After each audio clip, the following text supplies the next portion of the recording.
Hi friends, आज हम बात करेंगे कि टैरो कार्ड जो है सबसे इजी वे में कैसे समझें। बिकॉज 78 कार्ड्स को याद रखना भी बहुत मुश्किल हो जाता है।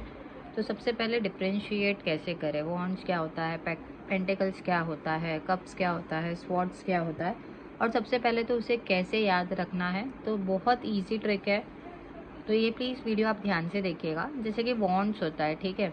वॉन्ड्स को आप कैसे याद रखेंगे, तो उसको वुड से रिप्रेजेंट करो, ठीक है। डब्ल्यू डब्ल्यू फॉर वुड्स, ठीक है। वुड्स में क्या होता है, फायर होता है, ठीक है। मतलब वुड से हम फायर जला सकते हैं, ठीक है। तो यहाँ पर आ गया वॉन्ड्स में फायर एलिमेंट है। तो फायर, आप अगर नॉर्मली भी न्यूमरोलॉजी एस्ट्रोलॉजी भी अगर जानते हो तो आपको पता ही होगा फायर एलिमेंट किसको रिप्रेजेंट करता है। तो वो एक एक्शन, पैशन, करियर और आइडियाज़ को रिप्रेजेंट करता है। तो डब्ल्यू फॉर वुड्स याद रखिएगा और वुड्स फॉर फायर याद रखिएगा। अब आता है पेंटिकल्स, ठीक है। तो कैसे याद रखना है, पी फॉर प्लैनेट आता है, करेक्ट। अब पी से प्लैनेट में आप देखेंगे तो अर्थ जो है एक प्लैनेट है, ठीक है।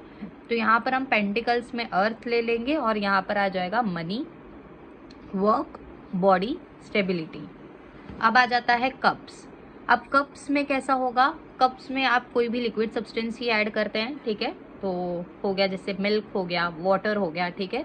तो कप्स में क्या आ गया, वाटर एलिमेंट आ गया। तो वाटर क्या रिप्रेजेंट करेगा, तो लव, इमोशंस, रिलेशनशिप।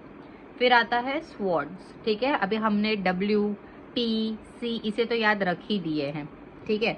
तो एस को याद रखना तो बहुत ही सिंपल हो जाएगा, स्वॉर्ड्स को याद रखना, बिकॉज एक ही एलिमेंट अब बची है, वो है एयर, ठीक है। तो एयर जो होगा वो थॉट्स, ट्रुथ और चैलेंजेस को जो होगा रिप्रेजेंट करेगा।